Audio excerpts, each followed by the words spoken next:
여러분 오늘 말씀의 주제가요, 외로우신가요? 라고 하는 주제로 정해 보았습니다.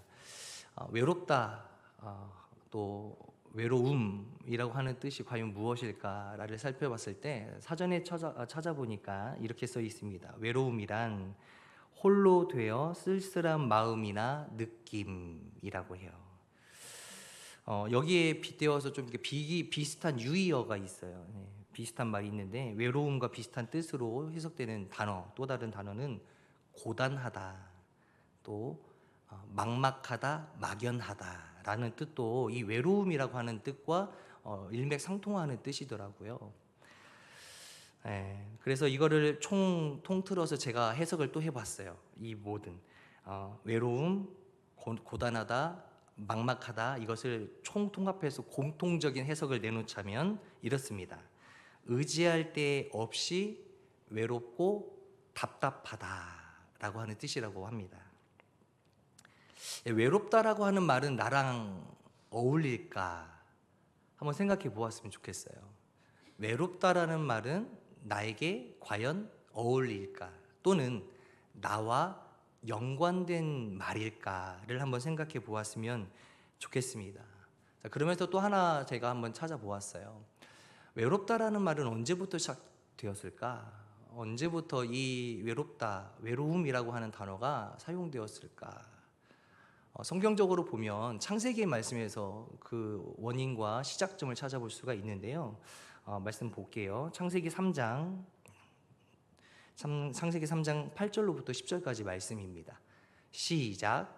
그들이 그날 바람이 불 때 동산에 거니시는 여호와 하나님의 소리를 듣고 아담과 그의 아내가 여호와 하나님의 낯을 피하여 동산나무 사이에 숨은지라. 여호와 하나님이 아담을 부르시며 그에게 이르시되 네가 어디 있느냐? 이르되 내가 동산에서 하나님의 소리를 듣고 내가 벗었으므로 두려워하여 숨었나이다. 아멘. 여기 말씀에 보면요, 8절의 맨 마지막에 숨었다라고 하는 단말이 나와요. 그죠? 그리고 9절에서는 하나님이 그런 숨어있는 자들을 찾는 장면이 나오는데 네가 어디 있느냐? 그러면서 이제 10절의 말씀에 보니까 왜 숨었는지에 대한 이유가 나옵니다. 맨 마지막에 보니까 두려워하여 숨었다라고 합니다. 사람은 범죄함으로 말미암아 스스로 숨었다라는 것이죠. 외롭다라고 그 스스로의 선택이었죠. 숨었다라는 그 사실은. 그리고 그것은 인간의 곧 선택이었습니다. 하나님은 이 세상을 창조하실 때에 분명한 것은 인간 스스로 혼자 살아갈 수 없도록 창조하셨습니다. 믿으시면 아멘? 아멘. 그러나 죄가 들어옴으로 인해서 하나님이 창조하셨던 이 창조 질서가 깨지게 되고요. 또 창조 질서의 그 깨짐은 결국 하나님과 나와의 그 관계의 하나됨에서 그 하나됨 자체가 깨어진 사건이 되어버렸습니다. 즉 하나님과 나와의 관계가요, 분리되어져 버렸다라는 거예요. 예수님께서 이 땅에 인간의 몸으로 오셔서 많은 사람들에게 말씀을 전하실 때 이런 말씀을 하셨던 것도 기억이 납니다. 예수님 스스로를 뭐라고 비유하셨냐면 나는 참 포도나무요 너희는 가지라라고 말씀하셨습니다. 얼마 전에도 저희 교회 학교에서 제가 이 설교를 했던 걸 기억이 나는데요. 즉 이 말씀의 핵심적인 것은 무엇이냐면 예수님에게서 성도라고 하는 그 자체는 생명 안에서 뗄래야 뗄 수 없는 그러한 존재다라는 거예요. 그러니 생명이 우리가 유지가 되기 위해서는 누구에게 붙어 있어야 되는 거예요? 예수 그리스도에게 붙어 있는 그 방법 하나뿐이 없다라는 사실입니다. 그러나 인간은 결국 죄로 인해서 하나님과의 관계가 단절되고 가로막히게 됩니다. 이때부터 인간은 외로움의 사투를 벌이게 되는 것이죠. 그래서 인간에게 있어서 이 외로움이라고 하는 것은 어쩌면 뗄래야 뗄 수 없는 그런 어려움과 같은 것으로 볼 수 있다라는 사실이지요. 성경 본문에서는요, 오늘 성경 본문에서는 외로운 한 사람을 우리에게 소개해주고 있습니다. 그런데 이 사람은요, 세상이 말하는 성공한 사람이라는 거예요. 이 사람의 직업은 세리장이었습니다. 여리고라고 하는 도시의 세관 업무의 총 책임을 맡은 자가 바로 이 세리장입니다. 당시 여리고라고 하는 그 도시는요, 향료의 생산지였어요. 이곳에서 관세 등을 걷는 일들을 이 세무서에서 했던 거죠. 그리고 그 여리고 도시에 이 세무서와 같은 역할을 하는 이 세무서의 서장이 바로 삭개오였어요. 당시 세관은 백성들이 내는 세금을 거두어서 로마 정부에 다시 바치는 중간 매개 역할을 수행했습니다. 세리들은 세금을 로마에 바치는 과정에서 서민들에게 불법으로 세금을 징수하여서 자신의 소유로 만들어 버렸던 것이지요. 그런 세리들의 수장이 누구였어요? 바로 이 삭개오라는 인물이었다는 거예요. 여러분, 삭개오라고 하는 인물이 세리장이었기 때문에 세리들보다 더 많이 축적하지 않았겠습니까? 엄청난 재산을 모았을 거라는 것은 우리가 짐작이 되는 그 부분입니다. 그런데 그에게 말 못할 사정이 하나 있습니다. 세상의 부를 누리며 살게 됐지만 정작 본인 스스로는 무엇인지 왠지 모르게 공허한 외로움 속에 힘들어하고 있었습니다. 그는 외로운 사람이었어요. 부자로서 살아가지만 희한하죠? 사람들은 그를 싫어했어요. 세상이 말하는 성공한 사람이었지만 사람들은 그를 달가워하지 않았습니다. 그를 좋아하지 않았다라는 것이죠. 사람들은 과연 삭개오를 어떤 시선으로 바라봤고 어떤 사람으로 기억하고 있을까? 이것을 보기 위해서는 우리가 누가복음을 오늘 본문의 말씀인 19장 7절 말씀을 잠깐 보고 넘어가겠습니다. 시작. 뭇 사람이 보고 수군거려 이르되. 자, 수군거리인데요, 이분의 직급이 높아요. 그리고 돈에 관련된, 세금에 관련된 일을 하는 사람이에요. 그러니까 대놓고 뭐라고 하지 못하는 거죠. 수군거리는데 뭐라고 해요? 저가 죄인의 집에 유하러 들어간다. 저가가 누구예요? 예수님이에요. 예수님이 삭개오를 불러서 삭개오의 집에 유하게 되는 거예요. 들어가겠다고 예수님이 선택하신 거예요. 근데 예수님이 이 삭개오의 집에 가니까 사람들이 그 모습을 보고 그 삭개오의 집에 간다라고 말하지 않고 뭐라고 그래요? 죄인의 집에 유하러 들어간다라고 이야기해요. 자, 사람들이 지금 이 삭개오를 어떤 시선으로 바라봐요? 죄인으로 바라본다는 거예요. 죄인으로 바라본다는 거예요. 즉 죄인은 삭개오입니다. 많은 사람들의 세금의 문제를 가지고 자신의 힘을 삼죠. 그리고 무기를 삼습니다. 그리고 많은 사람들을 자기의 발 아래 두려 합니다. 그리고 그들의 세금을 과하게 징수받아서 자신의 주머니를 여전히 채우고 있는 사람이었어요. 물론 이 사람은 처음부터 그런 부정적인 방법으로 돈을 벌지는 않았을 거라는 거지요.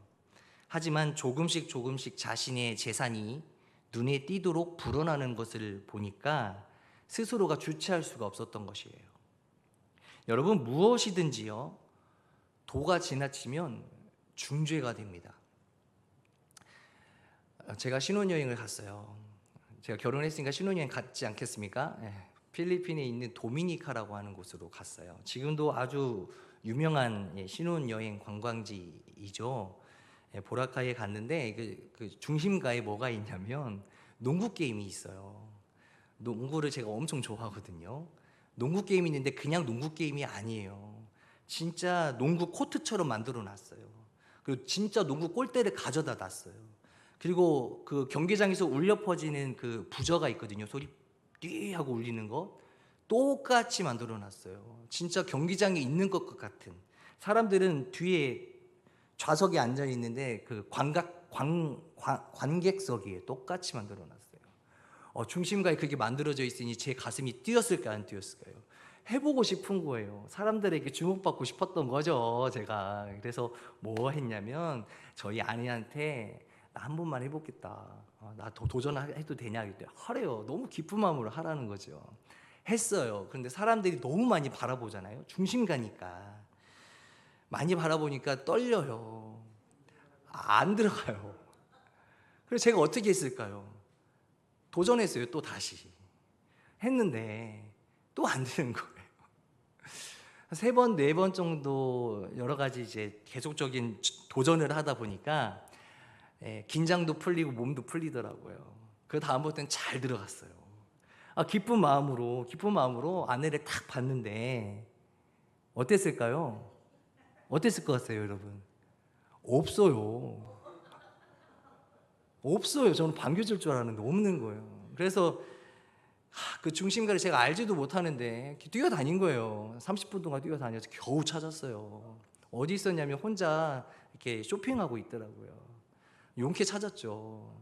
그래서 제가 물어봤어요. 왜 허락했는데 왜 어디 갔냐? 왜 삐져있냐? 왜 허락했잖냐? 그랬더니 이 말 하더라고요. 나는 한 번만 허락한 거야.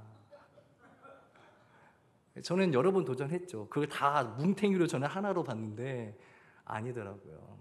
여러분, 도가 지나치니까요 중재가 되더라고요. 아마 나름 삭개오 스스로도 최선을 다하여 열심히 주어진 조건에서 살았을 거라는 생각을 하게 됩니다. 물론 부정한 방법을 통하여 부를 축적한 것은 절대적으로 잘못된 것이죠. 하지만 그 또한 도가 상당히 지나쳤다라는 거예요. 그래서일까요? 방법을 찾고 또 여러 고민들을 해보아도 여전히 그의 마음 한쪽 구석탱이에서는 왠지 채워지지 않는 무엇인가 있음을 늘 깨닫게 돼요. 그런데 그것이 어떠한 것 때문에 이러한 공허함이 생겼는지를 찾지 못하는 거죠. 어느 날 예수님에 대한 이야기들이 도시에 돌기 시작합니다. 그분이 누구신지, 그리고 그분이 어떤 기적과 이적을 행하셨는지, 이런 이야기들을 이제 사람들이 시끌벅적하게 이야기하고 다니는 것을 너무나도 쉽게 듣게 되었다라는 거예요. 그러던 중에 예수님이 여리고에 오셨다라는 소식을 듣게 됩니다. 그 이야기를 들었던 삭개오는 궁금했어요. 그분이 누구신지, 또 그분이 어떤 분이신지, 그리고 어떻게 생기신 분인지 너무너무 궁금했습니다. 누가복음 19장 3절의 말씀에 보면 이렇게 써 있습니다. 시작.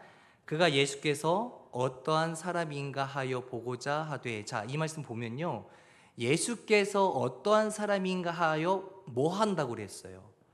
보고자 한다는, 보러 온 거예요. 예수님 보러 온 거예요. 마음에 그런 어떤 궁핍함, 공허한 마음은 있지만 그분이 100% 해결해 줄 거라고 하는 확신은 없었어요. 그저 답답한 마음에 예수님을 보고자 하여 간 거예요. 근데 문제가 하나 발생하죠. 다시 한번 그 말씀 보여주세요. 자, 키가 뭐하고? 작아요. 또 사람은 많아요. 참 희한하죠. 가는 날이 장날이라고 너무 많은 거예요, 사람들이. 그래서 뭐 하냐면 할 수 없었다라고 그래요. 쉽게 말하면 볼 수 없었던 거예요. 여러분들, 보아야 될 것을 보지 못하면 사람이 어떤 마음이 드는지 아십니까? 조급한 마음이 생겨요. 봐야 되는데. 근데 그 봐야 된다라고 하는 것이 점점점 내가 보아야 될 것이 점점 떠나간다라고 생각이 들면요, 이게 간절함으로 바뀌기 시작해요. 조급함에서 간절함으로 바뀐다고요. 간절한 마음이 생기니까 그 다음 절에 보면 뭐라고 나와 있냐면 4절에 시작. 앞으로 달려가서 보기 위하여. 자, 앞으로 달려갔대요. 누구보다 앞에 가려고, 예수님보다 앞에 가려고. 그래서 먼저 자기가 자리를 선점해서 이제는 절대적으로 예수님이라고 하는 분을 보고 싶어서. 근데 그것이 보고 싶다고 해서 끝나는 게 아니라 간절한 마음이 포함된 보고 싶음으로 바뀌었다라는 거예요. 그래서 그 마음이요, 간절한 마음이 생기니까요, 스스로가 무엇을 하기 시작했냐면요, 자기가 가지고 있는 것들, 자기가 쥐고 있는 것들을 내려놓기 시작한다라는 거예요. 왜요? 봐야 되니까. 자기의 무거운 짐들도 내려놓았을 거 아니에요. 달려가야 되니까. 그죠? 그리고 사람들 시선 생각하지 않고, 그죠? 자기의 직분과 신분을 생각하지 않고, 그죠? 자기의 위치를 생각하지 않고 이제는 예수님을 끝까지 어떻게든 보아야 되겠다라고 하는 간절한 마음이 생겼다라는 거예요. 자, 그런데 이 간절한 마음이 생겼었을 때, 자 보세요. 자 잠시만요.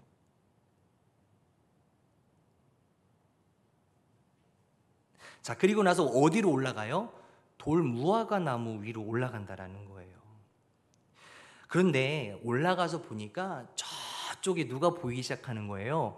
예수님으로 예상되는 한 분이 보이는 거예요.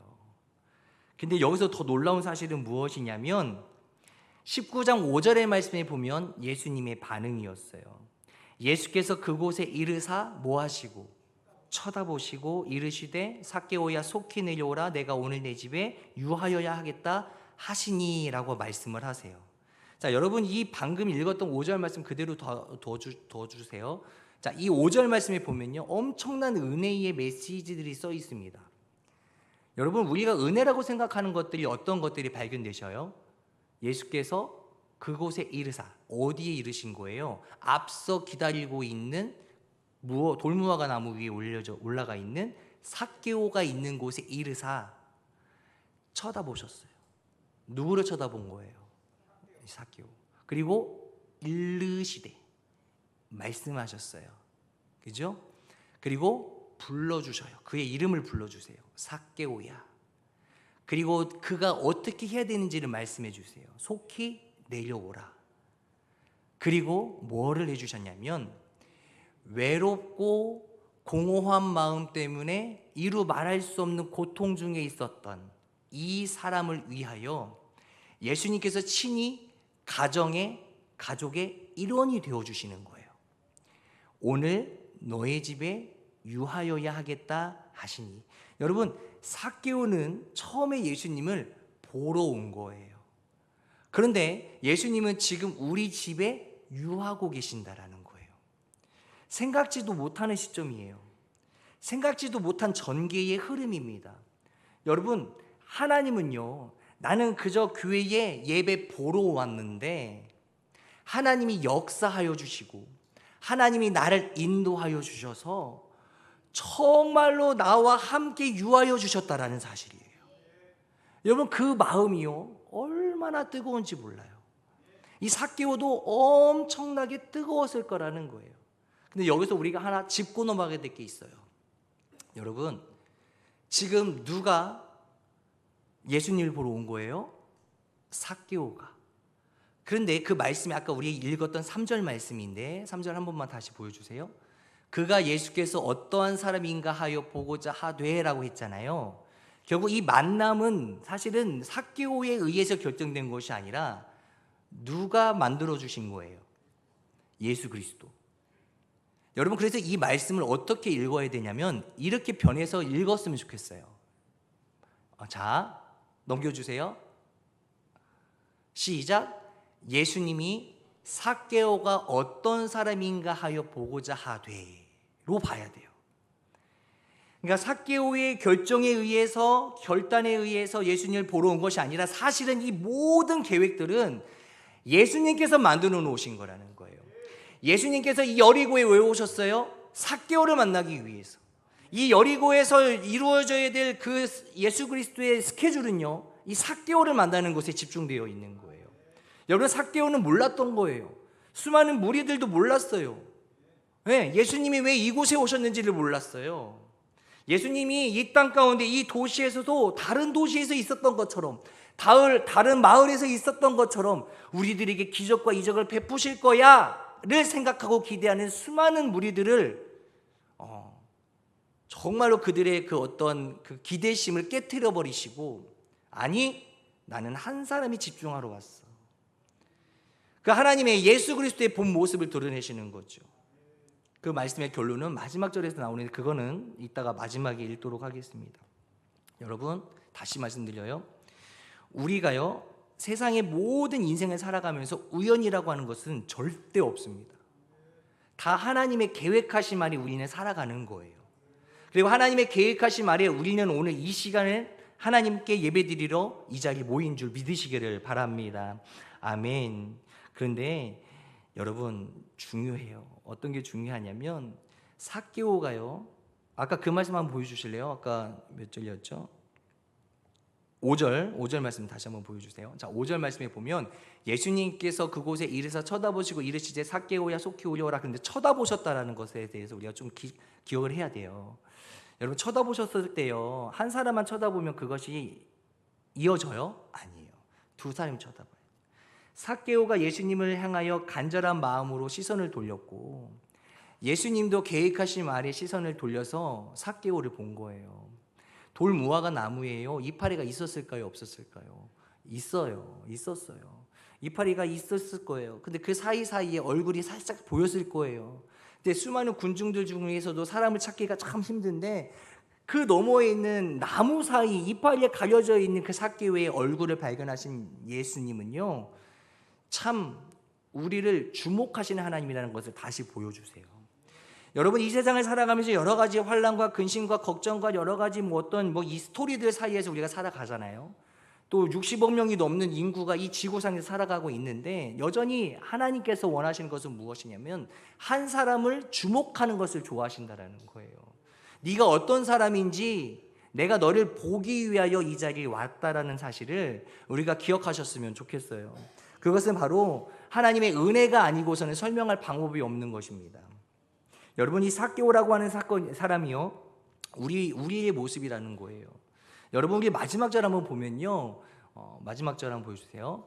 인자가 온 것은 잃어버린 자를 찾아 구원하려 함이니라. 삭개오만의 이야기를 하는 게 아니에요. 수많은 군중들이 어떻게 죄인의 집에 예수님께서 들어가셔서 유하실 수 있겠습니까? 라고 사람들이 수근수근 거렸지만, 중요한 것은 무엇이냐면 내가 삭개오만 만나러 온 것 같으냐? 라고 물어보시는 거죠. 내가 삭개오에만 집중하는 걸로 내가 보이냐? 아니, 방금 읽었던 10절의 말씀처럼 나는 잃어버린 자를, 죄인을 찾으러, 그들을 구원시키려 이 땅 가운데 온 것이야 라고 말씀하시는 거예요. 예수님의 핵심은요, 여리고성에서 이 삭개오를 만나는 것이 있었지만 이 사건을 통해서 다시 한번 우리들을 주목하고 계신다라는 사실입니다. 여러분, 이 삭개오가요, 또 다른 우리들의 모습이라는 거예요.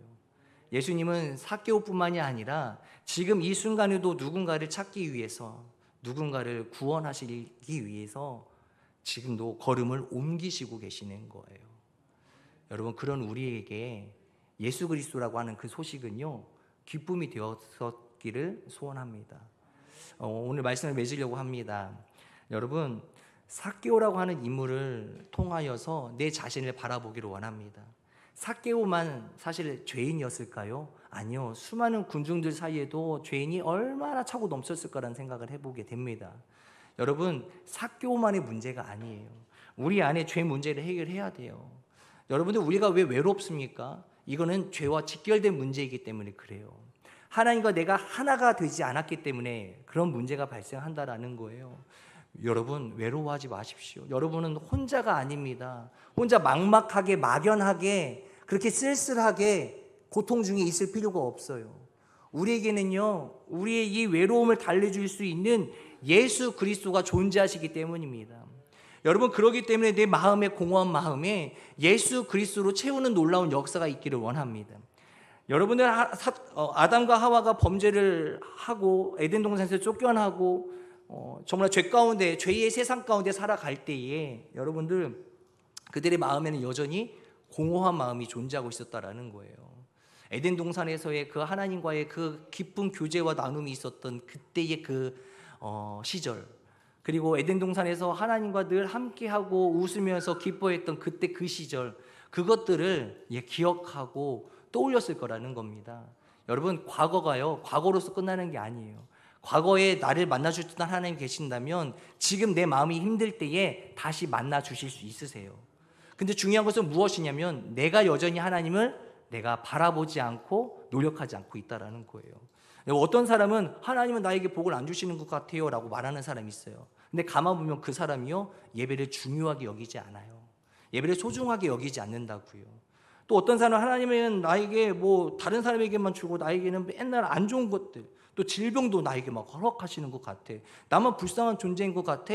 나만 왕따인 것 같아. 나만 하나님이 모르시는 것 같아 라고 말은 하지만 사실 그의 삶을 되돌아보면 기도를 멈추고 있는 삶을 발견하게 된다는 사실이에요. 여러분, 하나님과 우리는 밀접한 관계입니다. 왜요? 하나님이 우리를 창조하셨기 때문입니다.